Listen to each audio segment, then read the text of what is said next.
Good morning.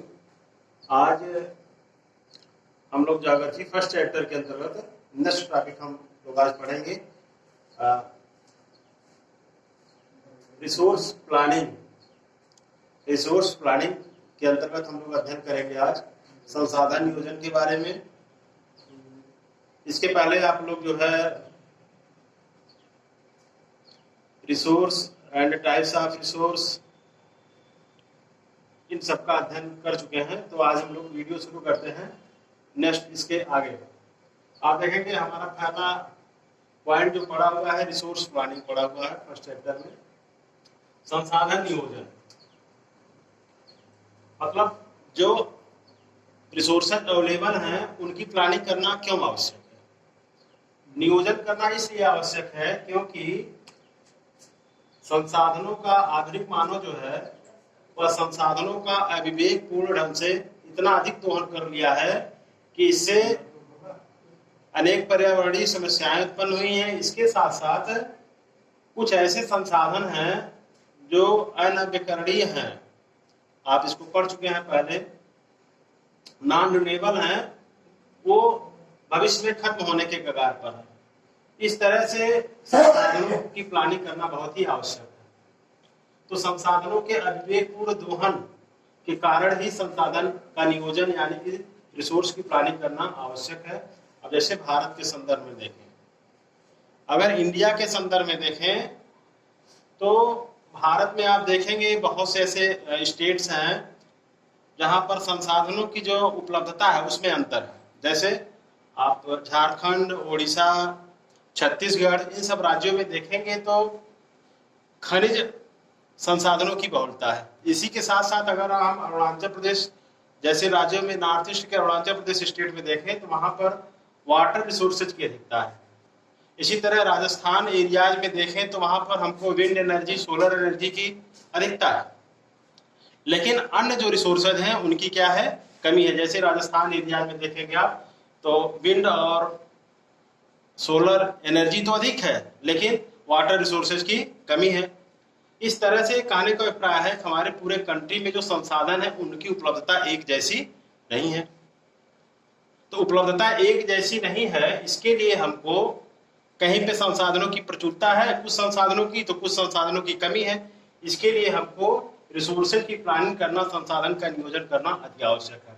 और यह planning जो है यह नेशनल लेवल पर, स्टेट लेवल पर और लोकल लेवल पर यानी कि राष्ट्रीय, क्षेत्रीय स्तर पर, स्थानीय स्तर पर रिसोर्सेज की प्लानिंग करना आवश्यक है। अब इसमें हम देखेंगे हमारा तो रिसोर्स ऑफ प्लानिंग इतना रहा। फिर हमारा सेकंड पॉइंट है resource planning in India, Bharat में संसाधन का नियोजन।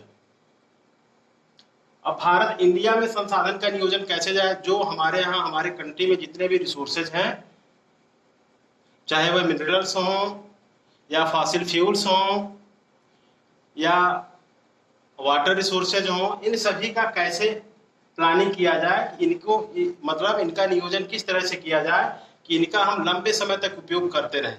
कल आपको बताया गया था पिछले क्लास में सस्टेनेबल डेवलपमेंट, सतत पोषण विकास, जिसमें कहा गया है कि संसाधनों का इस प्रकार उपयोग किया जाए कि वह आने वाली भविष्य में जो आने वाली हमारी पीढ़ियां, न्यू जनरेशन है, उनको भी प्राप्त होते रहे और पर्यावरण प्रदूषण उससे न हो।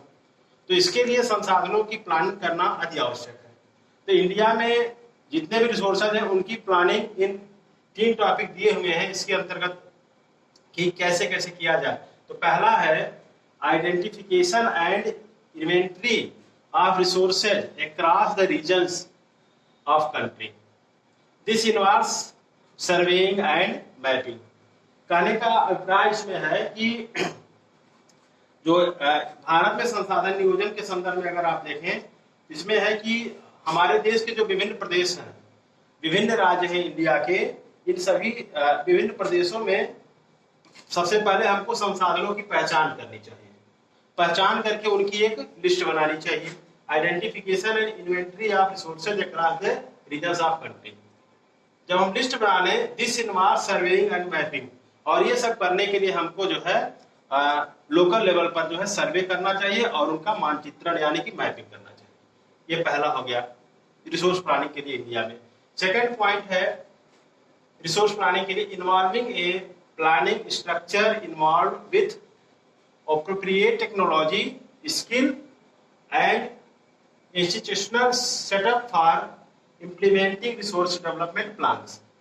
अब सेकंड पॉइंट में हमको क्या करना है, सेकंड पॉइंट में जो करना है आप देखेंगे उसमें है अब जो संसाधनों के डेवलपमेंट करने के लिए जो विकास योजनाएं लागू करने के लिए उपयुक्त प्रौद्योगिकी मतलब उन्नत हमको टेक्नोलॉजी चाहिए, स्किल यानी कि कौशल और इंस्टीट्यूशनल और संस्थाओं की स्थापना या संस्थागत नियोजन ढांचा तैयार करना चाहिए। और थर्ड यानी लास्ट है matching the resources development plans with overall national development plans. ये थर्ड वाला जो है, इसके अंदर हम देखेंगे संसाधन विकास योजनाओं को राष्ट्रीय विकास योजनाओं के साथ समन्वित करना चाहिए। ये हमारा ये 3 पॉइंट हो गया रिसोर्स प्लानिंग इन इंडिया में। फिर इसमें सबसे जो महत्वपूर्ण है वो है कंजर्वेशन ऑफ रिसोर्सेज, संसाधनों का संरक्षण। अब संसाधनों का संरक्षण क्यों आवश्यक है, रिसोर्सेज ऑफ कंजर्वेशन क्यों आवश्यक है? संरक्षण इसलिए आवश्यक है उसका कंजर्वेशन करना क्योंकि संसाधनों का अविवेकपूर्ण दोहन करने से कुछ ऐसे संसाधन हैं जो भविष्य में शीघ्र ही समाप्त हो जाएंगे। जैसे एनर्जी रिसोर्सेज में अगर आप देखें, ऊर्जा संसाधन में देखें तो जो फॉसिल फ्यूल्स हैं, डीजल है, पेट्रोलियम है, कोल है, ये सब, इसके साथ साथ मिनरल्स हैं। तो इन सब जो ये एनर्जी रिसोर्सेज हैं, इसके साथ साथ जो मिनरल्स हैं, चाहे आयरन हो या अदर जितने भी हैं, इनका कंजर्वेशन करना और इसके साथ साथ अन्य जो नेचुरल रिसोर्सेज हैं, चाहे वो वाटर हो या अन्य उसमें आप ले सकते हैं, जितने भी हैं सभी का कंजर्वेशन करना अति आवश्यक है। और संसाधनों के संरक्षण के लिए आप देखेंगे के संदर्भ में जो है महात्मा गांधी ने एक वाक्य कहा था, there is enough of everybody's need and not for anybody's greed.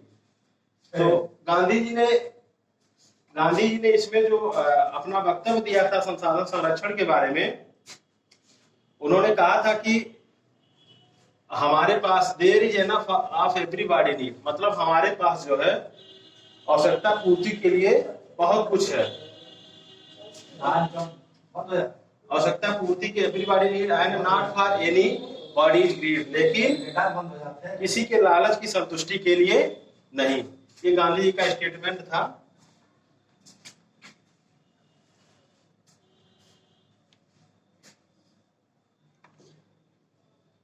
तो अब कंजर्वेशन ऑफ रिसोर्सेज में आप देखेंगे इसके पहले सबसे पहली जो इसमें संकल्पना आई, कॉन्सेप्ट आया, वो 1968 में क्लब ऑफ रोम ने दिया था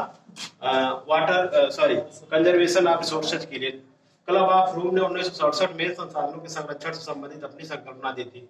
इसके बाद आप देखेंगे ये जो गांधी जी का जो एक कॉन्सेप्ट था, there is enough of everybody's need and not for anybody's greed, इसी संकल्पना के अवधारणा पर जो है सुमेशर ने 1974 में एक अपनी पुस्तक निकाली थी जिसका नाम था स्मॉल इज ब्यूटीफुल।